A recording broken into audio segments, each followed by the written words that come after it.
И следующее. Сейчас переходим к 28 греху.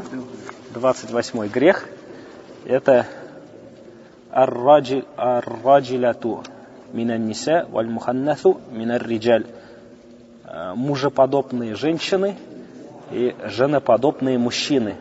Мужеподобные женщины и женоподобные мужчины. Поэтому мы не просто говорим уподобление, а именно говорим мужеподобные. Это не только относится к одежде, это относится к стилю разговора, это относится к походке.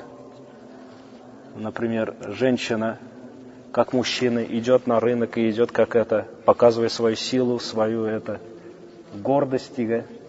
И вместо стеснения, вместо того, чтобы выбрать путь, который где меньше мужчин, она ходит и толкает мужчин. Да бывает даже тут в мечети, когда женщина заходит в мечеть, проталкивает всех мужчин и проходит в класс. И нету при этом никакого стеснения. Как будто это нормально. Но с другой стороны, у нас было в начале того века две войны. Первая мировая, Вторая мировая война. И потом часто эти войны были. И на эти войны очень много мужчин ушло. Также и умерло их. И воспитывать детей остались женщины. Мужчин остались женщины. А остались с этими женщинами кто? Или преступники, потому что среди преступников они разделились на два лагеря. Один лагерь сказал: мы не пойдем на войну, это же война за государство, работать на государство, а это же не по понятиям. А другие сказали: мы же не за государство, а родину защищаем, и пошли. И многие преступники остались какими-то махинациями в деревнях, в городах и инвалиды. И воспитание для мальчиков и девочек перешло на женщин. И как прикол есть же, у нас вся страна воспитывается однополыми парами, мамой и бабушкой. Это и есть. То есть дается одностороннее воспитание. Хотя мальчик, так и девочка должны получать одинаковое воспитание. То есть и от матери, и от отца. Чтобы мальчик видел, каким должен быть отец, и каким должна быть женщина. И девочка то же самое, чтобы видела, каким должен быть пример мужчины и пример хорошей жены. И поэтому оба. А если дается воспитание одно только, то не будет полноценного воспитания. Не получится. И поэтому у нас так женщины начали работать, остались преступники, которые матерились, которые не работали, которые тунеядство, лентяйство, воровство. И воспитывалось на этом поколении. И думали, что быть мужчиной — это быть таким. То есть выпивать, воровать, материться, курить. И не было такого, что держать слово, например, быть правильным, защищать свою жену, оказывать хорошее, заботиться о своей жене, внимание показывать. Нет, наоборот. Если показываешь своей жене внимание, то это как будто бы ты стал женоподобным. То есть перевернулись понятия. И на этих понятиях до сих пор велось воспитание. Оно продолжилось, потому что это поколение мужчин выросло, и оно такое же воспитание дало следующему поколению. И это надо ломать сейчас, это воспитание. Исправлять. И неправильное понимание, из-за этого много проблем в семье. Именно из-за этого. И многие дети именно психологически ломаются, потому что роль в семье ломается. Потому что женщина хочет быть мужчиной, как мужчина. А мужчина из-за этого становится как женщина. И имам Захаби приводит аят: «Валлазин ячтанибуна кабаир аль-исми валь-фавахиш». Верующие они те, которые сторонятся больших грехов и аль-фавахиш, то есть мерзких грехов. И от Ибн Аббаса, да будет Аллах доволен им и его отцом, приводится, рады Аллаху анхума, «Ля'ана Расулуллахи саллаллаху алейхи вассалям аль-муханнафина минар риджаль ва мутараджиляти минан ниса». Проклял пророк, саллаллаху алейхи вассалям, женоподобных мужчин и мужеподобных женщин. То есть мужчин, которые одеваются, то, что свойственно женщинам. Например, из того, что распространилось, это сережка на ухо, всякие браслеты, цепочки на шее. Украшения, в общем сказать, это украшение, это что? Это то, что свойственно женщинам, как Аллах Субханаху ва Тааля говорил, сказал то, что женщины, они те, которые растут с детства в украшениях. И поэтому украшения носить, это свойственно женщинам, кроме тех, что исключил шариат, как, например, кольцо серебряное. Вот. А такие украшения, которые свойственны женщинам, как браслеты, как цепочки, как сережки, это все запрещено.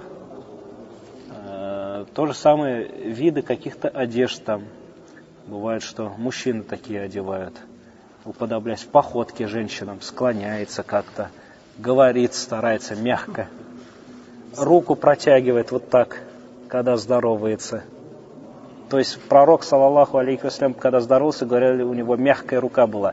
Ну, понимать надо, мягкая рука, да, и это, не держит руку. У него рука мягкая была, шелк как шелк. Но это не значит, что он не держал руку. Некоторые просто вот так дают. Как бы, и это непонятно, что он сделал. То ли поздоровался, то ли протянул поцелуй руку. Вот. И женщины, уподобляющиеся мужчинам, которые одевают мужскую одежду, брюки, например,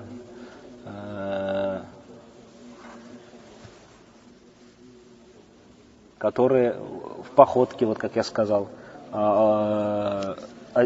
ходят как мужчины, проталкивая всех, которые выступают без необходимости в этом. Также пророк, саллаллаху алейхи вассалям, сказал: «Ля'ана Аллаху ар-раджулята минан ниса», мужеподобных женщин. Это следующий хадис. И следующий хадис от Абу Хурайры, Аллах рады Аллаху анху, да будет доволен им Аллах: «Ля'ана Расулуллахи саллаллаху алейхи вассалям ар-раджуля яльбасу либсата мар'ати валь мар'ату тальбасу либсата раджули». Тут уже конкретно идет в этом хадисе: проклял пророк, саллаллаху алейхи вассалям, мужчину, одевающую одежду женщины, и женщину, одевающую одежду мужчины.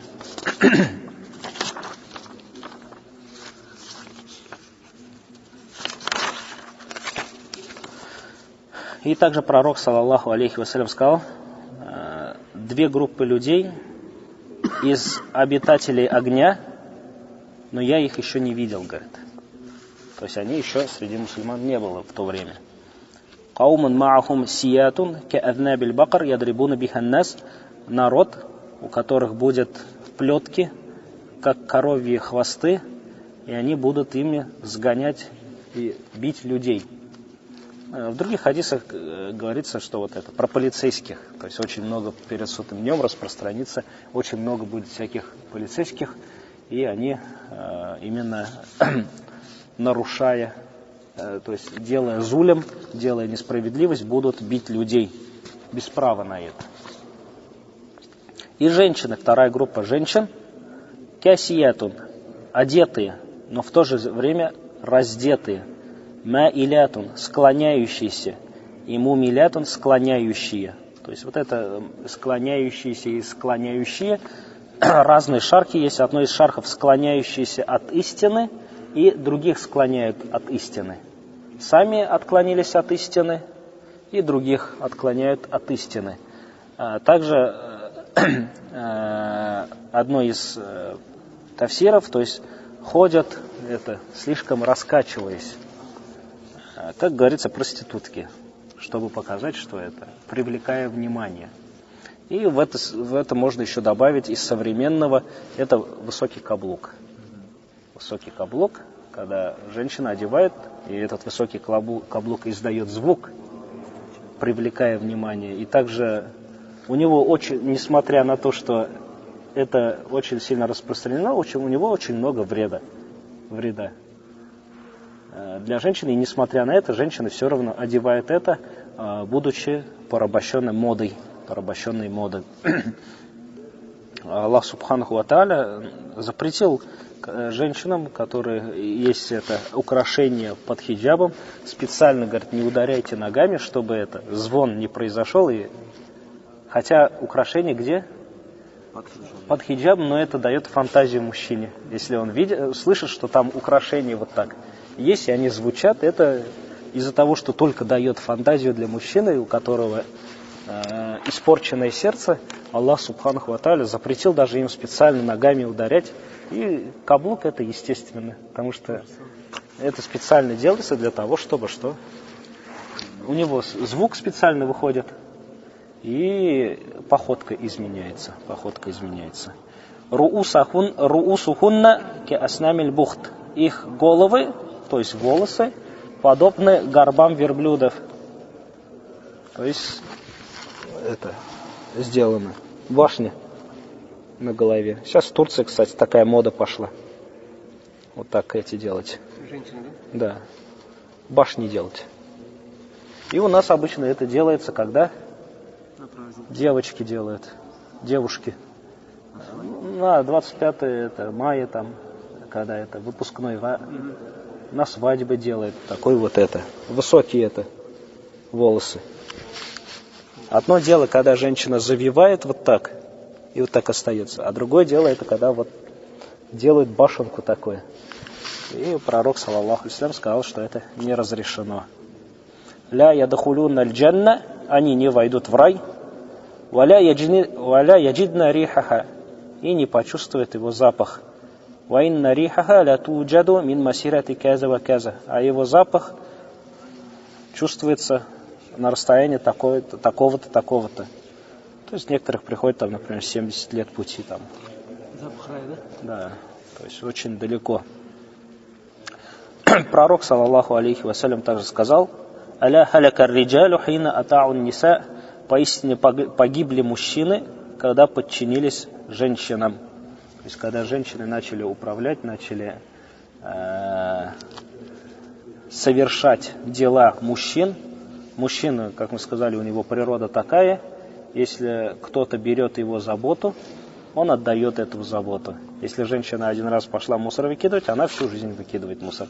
Если она заплатила за квартиру один раз, то она платит и дальше будет платить.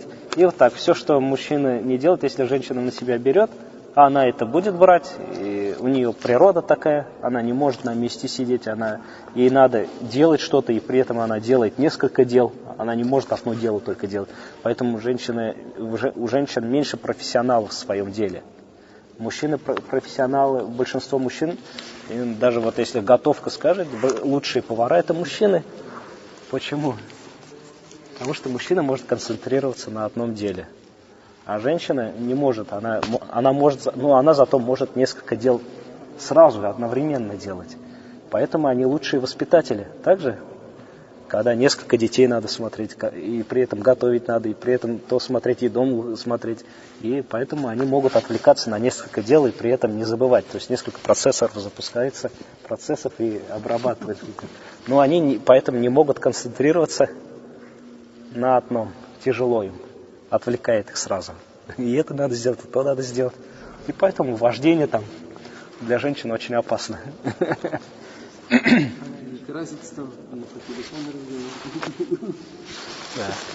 Вот. И если женщина берет именно, и у нее есть периоды, когда она слаба, и если женщина становится управляющим, это, то есть много бывает проблем из-за этого. Поэтому пророк, саллаллаху алейхи, запретил женщинам быть судьями, быть правителями и так далее. Она может быть директором какой-то компании, там еще что-то, в торговле, например. Хадиджа была также, но именно уже на такие посты государственные, как судья, где решается права людей, то им не разрешается. не разрешается.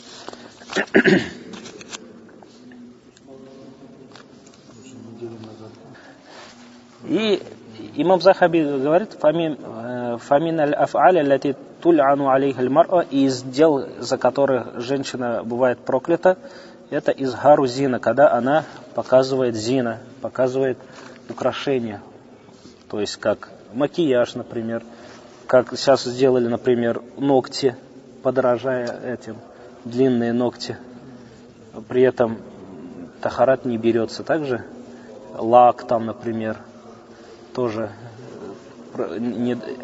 по причине этого тахарата нету, накладные ресницы, и все вот с этим какие-то масла, с запахом сильным, и одежда, которая облегает, обтягивает, и при этом иногда даже одетая мусульманка бывает более соблазнительна, чем раздетая девушка, потому что она вроде бы вся покрыта, но при этом все это полностью по телу идет, да, обтянуто. Ну, хана это можно. Можно, но тахаратка влияет там. Хана пропускает воду. Пропускает, да? Да. Значит, не только вместо месячных, но и натуру, да? Юк. Хана пропускает воду. Вот тут сказали, что во время месячных. Нет, во время месячных можно это лаки всякие эти. Там, то, что воду не пропускает, можно проверить на бумажку, салфетку куда-нибудь намазать, например, воду капнуть. Если краска не пропускает, она не пропустит также.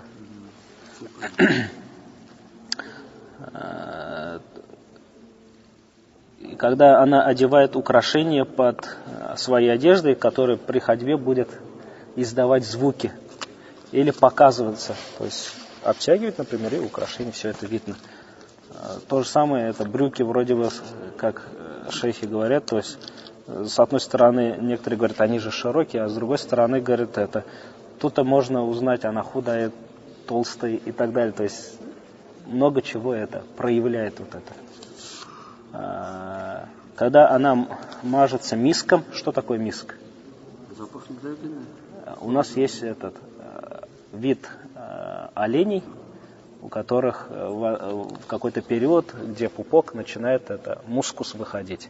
И они об камни терут. У них начинается чесаться, и они начинают об камень тереть. И как пот, назовем это, на камнях остается, и из этого миск сделать. И называется это миск. Есть у нас анбар. Что такое анбар? Это кит переводится. То есть это миск, который делается из китовой отрыжки. Называется китовая отрыжка. Она называется анбар. У нас есть 3 вида мисков. Это, на русском просто миск называют. Также, миск по правде, это то, что у оленей выходит из этого, это выделение. Где в районе пупка вроде бы они, это специальный вид оленей даже, и они когда ходят, обтираются об камни, и потом это собирают, и из него делают этот запах хороший выходит. Второй анбар, это китовая отрыжка, из него много лекарств делают, и из него миска делают. И третий у нас ауд называется, это палочки дерева, из него тоже делают В Саудии в основном эти 3 штуки распространены. И говорит, если женщина, тут он миском и анбаром, говорит, пример приводит это. Ниндидер эйбер жила, да, и щега. И она такая, бывает, как комок такой. И из этого делают потом лекарства, миски и так далее. А вот это дерево, да? Вот это дерево, да. Потому что некоторые не понимают, это просто слышали у кого-то. Люди же так обычно. А миск это обычно этот олень специальный. Даже можете в Google вбить. Выделяется выделяется эта вещь. Называется. Железо очень. Да, и его собирают. Пророк, саллаллаху алейхи.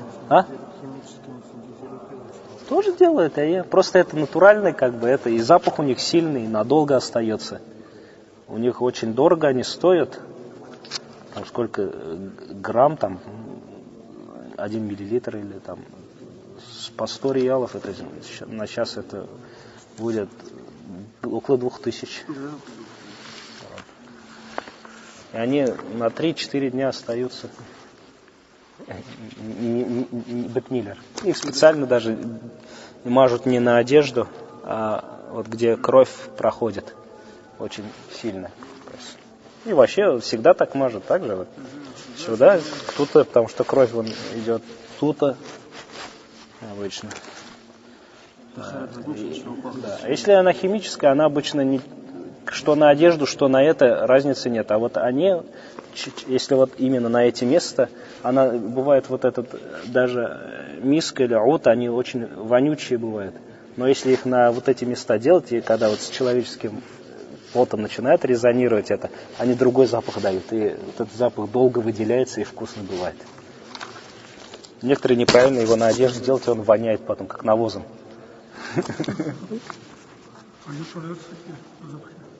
А? Запахи такие где продаются? Продаются.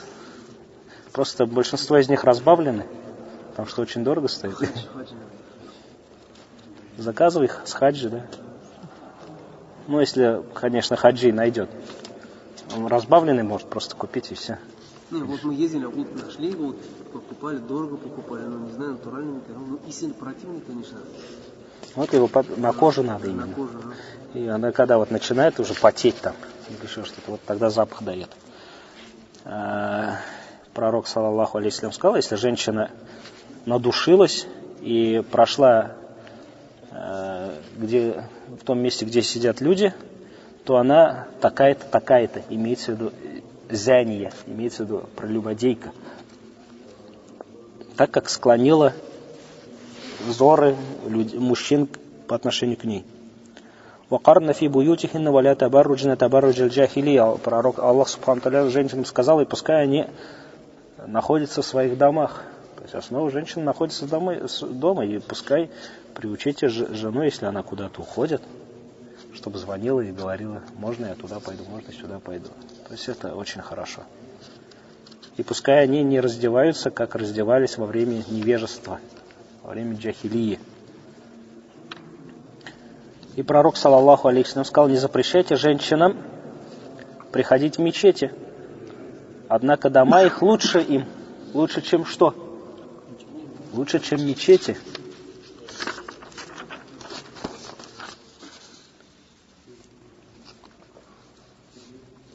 وَلَا يَدْرِبْنَ بِأَرْجُلِهِنَّ لِيَعْلَمَ مَا يُخْفِينَ مِنْ زِينَتِهِنَّ. И пускай они не стучат своими ногами, не ударяют своими ногами, чтобы выявить, чтобы показать то, что скрыто из украшений, Аллах Субхану ва Тааля говорит. То есть, когда одевали вот эти кольца там, и когда ударялись, они звенеть начинали. И поэтому вот сюда вот явно можно приписать вот этот каблук длинный, большой. Как мы сказали, это, во-первых, даже бы, если бы вот этого не было бы, чего не было бы? То есть, если не было бы запрещено шариатом со стороны того, что женщина начинает по-другому ходить и это стучать там, и вот этого аята не было, то он был бы запрещен только почему?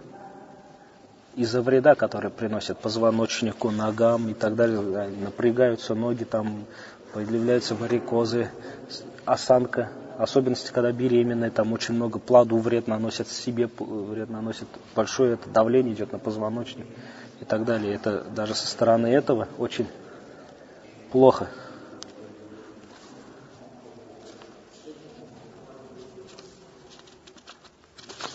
И так, дальше. Поэтому девочек вообще с детства надо приучать к хиджабу. Девочек с детства надо приучать к хиджабу. Некоторые говорят, когда вырастет, тогда начнет. Но если с детства не проявить уважение к этому хиджабу, то как она может появиться после того, как она вырастет? Если родители уже с детства ей приучают, что это не так важно, в детстве имеется в виду, но она же не так понимает, когда бывает девочка. А если она в детстве уже привыкла, то когда вырастет, она не откроет гаурет. И будет очень стыдно. И вот это качество, стыд у женщин именно пропадает. И смотрим даже вот на никахе, вот сюда вот ангама бывает, собеседование. Девушки тащат парней. Не парни приходят. Инициатором бывают девушки, или бабушки, или мамы вообще.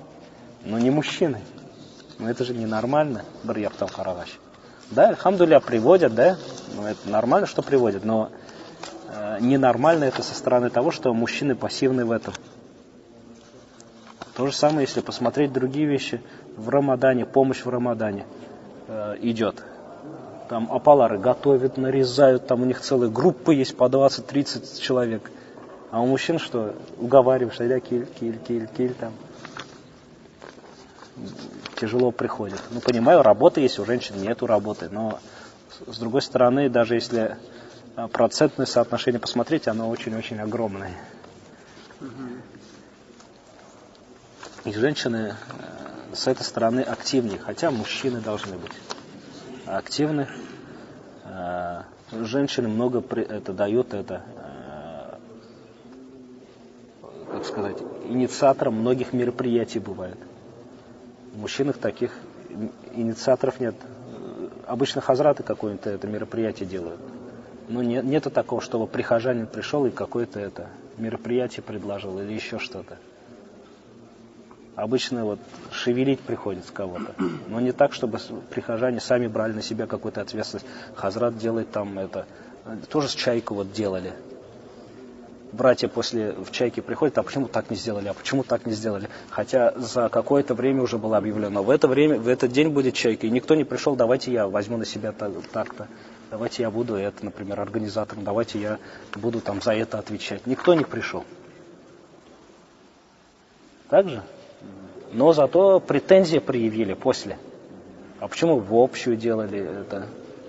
Сделали. Почему так? Ну, потому что мы так посмотрели, что так это выгоднее и лучше выходило. По-другому тяжело было.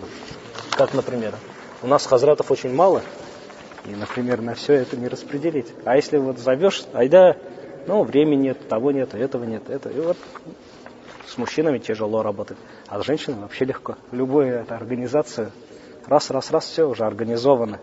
Хотя это наоборот должно быть. Мужчины должны все организовывать. И вот эта проблема очень большая. Мужчины стали женственными, а женщины стали мужественными.